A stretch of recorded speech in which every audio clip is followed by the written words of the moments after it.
She stood at the gate of a ranch where no woman had walked for 25 years. Ada McGraw knew the rule, knew the stories, knew every man in 3 counties whispered about Sterling Maddox and his ironclad prohibition. But she had come to see the horses everyone said couldn't be tamed. The morning sun cast long shadows across the weathered fence posts as Ada adjusted her worn leather gloves. Dust swirled around her boots, and the distant sound of hooves echoed from somewhere deep within the property. She had traveled 2 days through rough terrain to reach this place, carrying nothing but a small canvas bag and a reputation that preceded her wherever horses were mentioned. Clyde Hargrove emerged from the main house, his weathered face immediately darkening when he spotted her. His hand instinctively moved to the rifle propped against the porch railing. 20 years as foreman had taught him to enforce every rule Sterling Maddox had ever established, and this particular rule was sacred. "You lost, miss?" Clyde called out, his voice carrying the kind of authority that expected immediate compliance. "This here's private property, and we don't allow—" "I'm here about the horses," Ada interrupted, her voice steady despite the obvious tension. "The ones that threw 3 of your best riders last month." Clyde's expression shifted from annoyance to surprise. News traveled fast in small settlements, but few people knew the specific details of their recent troubles. Those horses had cost them valuable time and injured men, creating problems Sterling couldn't afford. "Don't matter what you heard," Clyde replied, stepping closer to the gate but keeping his distance. "Rules been clear for 25 years. No women past this fence, no exceptions." Ada studied the man's face, reading the certainty in his eyes. She had expected resistance, but she also noticed something else. The way his gaze briefly shifted toward the distant corral when she mentioned the horses. There was worry there, the kind that came from problems without solutions. "I understand your rule," she said quietly, "but I also understand horses that refuse to be broken. And from what I heard in town, those animals are costing you more than just pride." The comment hit its mark. Clyde's jaw tightened, and for a moment, he seemed to weigh his words carefully. The truth was, Sterling had been growing increasingly frustrated with the situation. Good riders were hard to find, and injured men meant delayed work and mounting costs. "What makes you think you know anything about our business?" Clyde asked, though his tone had lost some of its initial hostility. Ada reached into her canvas bag and pulled out a small leather journal, its pages worn from constant use. "Because I've spent 15 years learning what makes a horse fight back, and I've never met one I couldn't understand." The journal fell open in her hands, revealing detailed sketches and notes about horse behavior, training techniques, and behavioral patterns. Clyde caught a glimpse of the intricate drawings and careful observations before Ada closed it again. But what he didn't know was that Ada McGraw had already spotted Sterling Maddox watching them from the window of the main house. And the way he was staring at her journal suggested their conversation was about to take a very different turn. Sterling Maddox stepped onto the porch, his boots creating a deliberate rhythm against the wooden planks. 25 years of self-imposed isolation had made him a stranger to most visitors. But this woman at his gate represented something far more dangerous than curiosity. She represented the breaking of his most sacred rule. Ada noticed him immediately. The man approaching was tall and lean, with gray threading through dark hair and eyes that held the weight of old pain. His clothes were practical but well-maintained, suggesting prosperity mixed with careful frugality. But it was his posture that told the real story. Rigid, defensive, like a man who had built walls and intended to keep them standing. "Clyde, step away from the gate," Sterling's voice carried across the yard with quiet authority. The foreman immediately complied, though his hand remained close to his rifle. "Ma'am, I believe my foreman explained our policy." "Your policy, not your law," Ada replied, meeting his gaze directly. "And policies can change when circumstances require it." Sterling's jaw tightened. In all his years of maintaining this rule, no one had challenged it so directly. Most people accepted the boundary without question, understanding that some men carried wounds too deep to heal. But this woman seemed determined to push past every barrier he had constructed. "Those circumstances ended 25 years ago," he said, his voice carrying finality. "And they won't be repeated." Ada studied his face, noting the way his eyes briefly flickered toward the distant corral where the problematic horses were kept. She could hear them from where she stood, restless, agitated sounds that spoke of animals fighting against everything their handlers attempted. "Mr. Maddox, I don't know what happened 25 years ago, and I'm not here to question your past," she said carefully, "but I am here because those horses are telling me something your riders aren't hearing." "And what exactly are they telling you?" Sterling asked, though his tone suggested he expected nonsense. Ada pointed toward the corral. "They're not fighting your men because they're wild. They're fighting because they're in pain. Physical pain that's being ignored because everyone assumes rebellion when they should be looking for injury." The words hit Sterling like a physical blow. He had spent thousands of dollars bringing in experienced riders, assuming the horses simply needed firmer handling. The possibility that something else was wrong had never been seriously considered. "You're suggesting my men don't know their business?" he asked, but there was less conviction in his voice now. "I'm suggesting that sometimes fresh eyes see what familiar ones miss," Ada replied. "And if I'm wrong, you've lost nothing but 10 minutes of your time." Sterling found himself caught between his absolute rule and a practical problem that was costing him money and reputation. The horses had become his most pressing concern, and conventional solutions had failed completely. But as he stood there weighing his options, neither Ada nor Sterling noticed that Clyde was no longer alone. Two of the ranch hands had emerged from the bunkhouse, drawn by the unusual sight of their boss, engaged in conversation with a woman, and their expressions suggested this unprecedented situation was about to become significantly more complicated. The ranch hands approached with the slow, deliberate pace of men who sensed their established order under threat. Wade Harper and Tobias Crow had worked Sterling's land for over a decade, and they had never questioned the rule that kept their world predictably male. But now they found themselves staring at something that challenged everything they understood about their workplace. "Boss," Wade said, his voice tight with concern. "Everything all right here?" Sterling felt the weight of their expectation. These men had followed his rules without question, built their lives around the structure he had created. To change now would suggest that 25 years of absolute certainty had been wrong, and leaders couldn't afford to appear uncertain. "Just explaining our policies to the lady," Sterling replied, but Ada noticed the subtle shift in his tone. Where moments before there had been consideration, now there was the careful distance of a man performing for an audience. Ada understood immediately. Whatever ground she had gained was disappearing with each additional observer. The ranch hands positioned themselves protectively near their boss, creating a wall of masculine authority that seemed impenetrable. "Ma'am, you best move along," Tobias added, his hand resting on his belt. "This ain't no place for visiting." But Ada had not traveled 2 days through difficult terrain to be dismissed by men who had never seen her work. She stepped closer to the gate, close enough that they could all hear her clearly. "Mr. Maddox, before I leave, let me ask you something," she said, her voice carrying across the yard. "When that bay mare in your far corral favors her left front leg, do your men assume she's being stubborn, or do they check for stones in her hoof?" Sterling's eyes sharpened. The bay mare had indeed been giving them trouble, and her behavior patterns matched exactly what Ada described. But how could this stranger know such specific details about his animals? "And when the black stallion throws his head repeatedly to the right," Ada continued, "do they think he's fighting the bit? Or do they examine his teeth for abscesses?" Wade and Tobias exchanged glances. These weren't lucky guesses. This woman was describing problems they had been struggling with for weeks, problems they had attributed to the animal's wild nature rather than physical ailments. Sterling found himself trapped between skepticism and growing curiosity. Either this woman possessed remarkable insight, or she had somehow observed his horses before arriving. Both possibilities demanded investigation. "How do you know about my animals?" he asked, his voice now carrying genuine interest instead of dismissal. "Because pain speaks the same language whether you're dealing with horses in Texas or Colorado," Ada replied. "And those sounds I'm hearing from your corral aren't the sounds of rebellion. They're cries for help."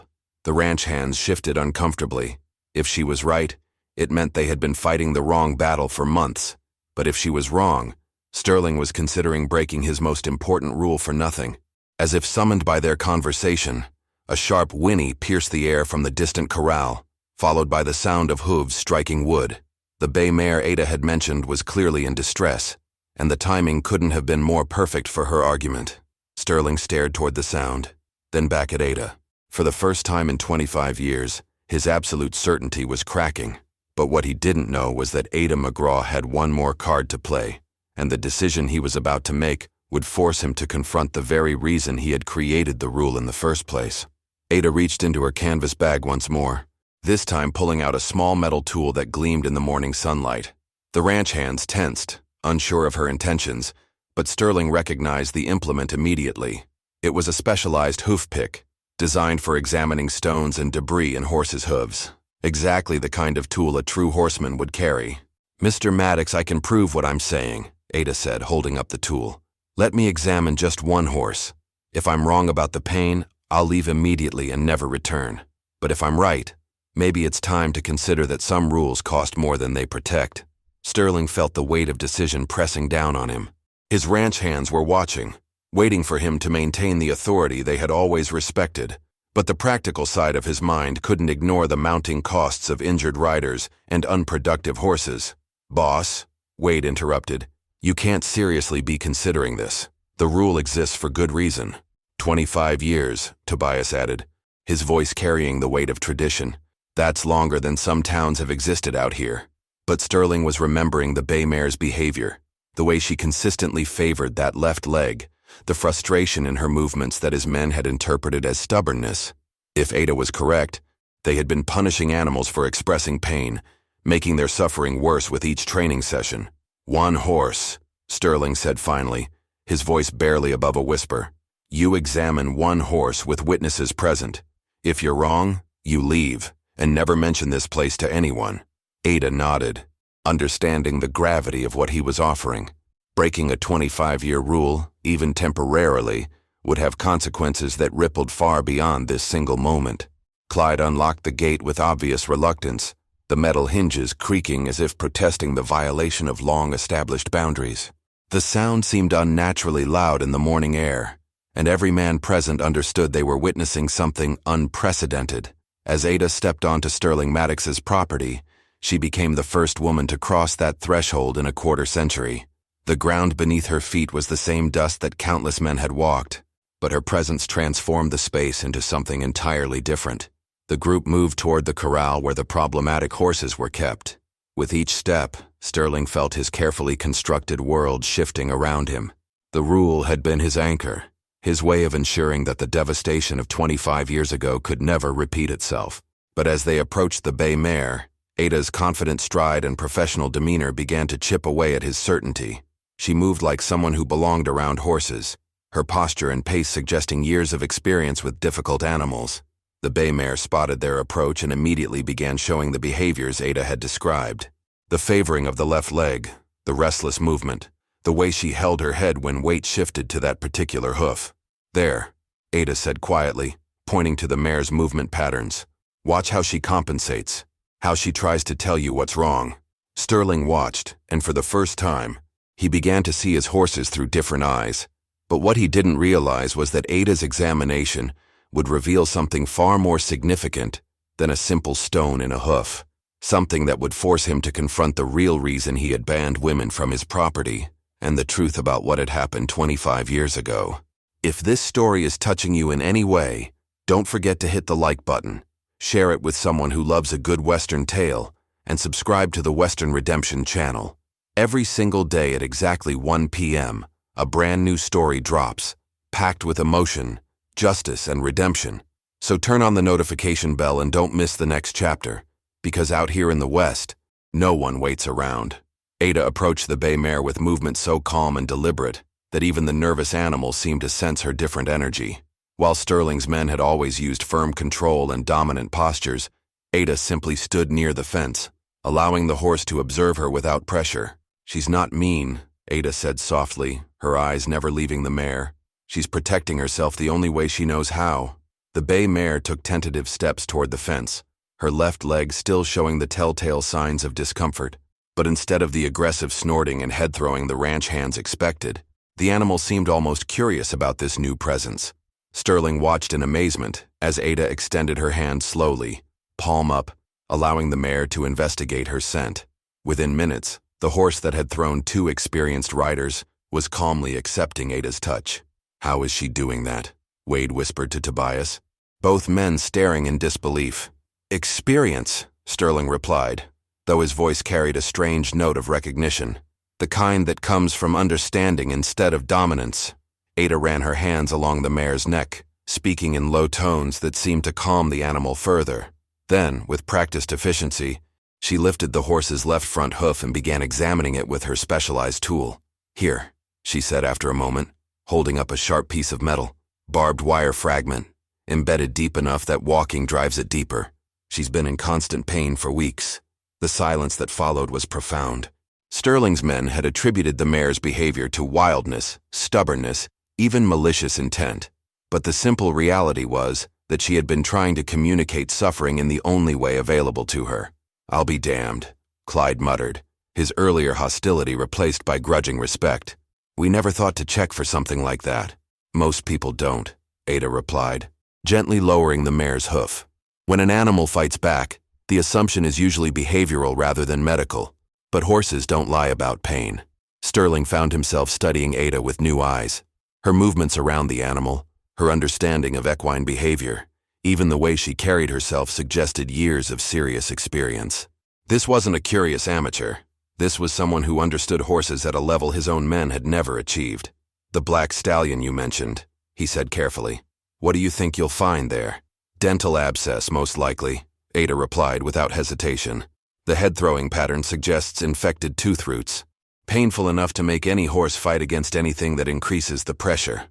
As if responding to her words, the black stallion in the adjacent pen released a frustrated whinny, his head jerking in exactly the pattern Ada had described. The timing was so perfect that several of the men looked at each other with obvious surprise. Sterling felt something shifting inside him that he hadn't experienced in decades. Not just recognition of Ada's skill, but something deeper. A memory of why he had once believed in the possibility of understanding between people, before tragedy had taught him that some risks were too dangerous to take. "Miss McGraw," he said, his voice softer than it had been all morning. "Where exactly did you learn to read horses like this?" Ada met his gaze, and for the first time, her confidence seemed to waver slightly. "From someone who taught me that animals and people aren't so different. Both hurt in ways they can't always explain, and both deserve to be understood rather than conquered." But what Sterling didn't know was that Ada's answer would soon reveal a connection to his past that would shatter everything he thought he knew about the woman standing in his corral. Sterling stared at Ada's face, searching for something he couldn't quite identify. Her words about understanding rather than conquering had triggered a memory he had spent 25 years trying to bury. There had been another woman who spoke about horses the same way, who believed in patience over force. "Who taught you?" he asked again, this time with an urgency that made his men shift uncomfortably. Ada hesitated, recognizing the dangerous territory they were entering. Her name was Margaret Boone. She ran a small stable outside Colorado Springs before. The name hit Sterling like a physical blow. Margaret Boone, the woman who had changed everything he believed about horses, about gentleness, about the possibility of building something beautiful together. The woman whose death had prompted him to build walls that no female would ever cross again. "Margaret taught you," he said, his voice barely audible. "She was my mentor for 3 years," Ada replied carefully. "Before the accident took her from everyone who loved her." The ranch hands watched their boss with growing concern.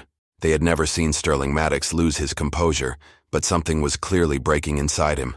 His face had gone pale, and his hands were trembling slightly. "Boss?" Clyde stepped forward. "You need to sit down." But Sterling couldn't move. Margaret Boone had been more than a teacher to him. She had been the woman he planned to marry, the person who was going to help him build the most successful horse ranch in 3 territories. Until the day she had been thrown by a spooked stallion and died from her injuries, leaving him convinced that bringing women around horses meant inviting tragedy. "She talked about you," Ada said quietly. "Ada, during those last months before the accident. About a man who understood her dreams, who shared her vision for working with horses instead of breaking them." Sterling felt 25 years of carefully constructed protection crumbling around him. He had built his rule not from tradition or prejudice, but from raw terror, that he might lose someone else the way he had lost Margaret. "She's dead because I let her work with animals that were too dangerous," he said, his voice thick with old pain. "I won't make that mistake again." "Mr. Maddox," Ada replied, her tone gentle but firm. "Margaret died because of an accident that could have happened to anyone. But she also lived because she refused to let fear stop her from doing what she loved." The words cut deep because they carried truth Sterling had never allowed himself to consider. Margaret hadn't died because she was a woman working with horses. She had died because sometimes, despite all precautions and expertise, Terrible things happened. She left something for you, Ada said, reaching into her bag once more. Something she made me promise to deliver if I ever found you. Sterling's breath caught. In 25 years, no one had mentioned having anything from Margaret, no final words or keepsakes that might provide closure. But now this stranger was suggesting that Margaret had somehow known their paths would cross. But as Ada's hand emerged from her bag, neither she nor Sterling noticed that Wade had quietly slipped away from the group. And his destination was the telegraph office in town, where news of Sterling Maddox breaking his famous rule would spread faster than wildfire across the territory. Ada pulled out a small leather pouch, worn smooth by years of careful handling. Sterling's breath caught as he recognized it immediately. Margaret had carried that same pouch every day, filled with treats for the horses she worked with. But there was something else wrapped inside the leather, something that made a soft crackling sound. "She wrote you a letter," Ada said, her voice gentle. "Asked me to find you someday and make sure you received it." Sterling's hands shook as he accepted the pouch. 25 years of wondering, of imagining what Margaret might have said if she had known their time was ending, of carrying conversations that would never be finished. Now, impossibly, he held the possibility of her final words. But before he could open the letter, the sound of approaching horses interrupted the moment. Wade Harper was returning from town, riding hard and accompanied by two other men Sterling didn't immediately recognize. The expressions on their faces suggested trouble. "Sterling," Wade called out as he dismounted. "We got problems coming. Word's already spreading about the woman being here." The two strangers with Wade were local ranchers, men who had respected Sterling's rule and used it to justify their own policies about women and horses. Their presence at his ranch, uninvited and clearly agitated, meant the situation had escalated beyond his property lines. "Maddox," said the older of the two men, "what the hell are you thinking? That rule of yours has been gospel in these parts for 25 years. You break it now. Every ranch wife from here to the territory line is going to demand the same privileges." Sterling felt the familiar walls of expectation closing in around him. These men had built their own policies based on his example, had used his tragedy to justify their own fears and prejudices. To change now meant admitting that 25 years of influence had been built on the wrong foundation. "This is a private matter," Sterling replied, but his voice lacked conviction. "Nothing's private when it affects how we all run our operations," the second rancher added. "You let women start thinking they can handle our horses, and we'll have nothing but trouble." Ada listened to the conversation with growing understanding. Sterling's rule hadn't just isolated him. It had become a cornerstone for how other men justified excluding women from their ranches. Her presence here threatened an entire system of beliefs about capability and proper roles. "Maybe I should go," she said quietly, recognizing the impossible position Sterling was facing. But Sterling looked down at the letter in his hands, then back at Ada. Margaret's words were waiting, but so was a choice that would define not just his future, but his understanding of everything he had believed for 25 years. "No," he said, his voice growing stronger. "You came here to help my horses, and that's exactly what you're going to do." The declaration sent shockwaves through the group. Sterling Maddox, the man who had been an unmovable force for 2.5 decades, was choosing to stand against the very system he had created. But as the tension reached its peak, none of them noticed the bay mare had approached the fence behind Ada, drawn by the calm energy that had first captured her attention. And when Sterling finally opened Margaret's letter, the words inside would reveal a truth that would change everything he thought he knew about courage, and the real reason Margaret Boone had died.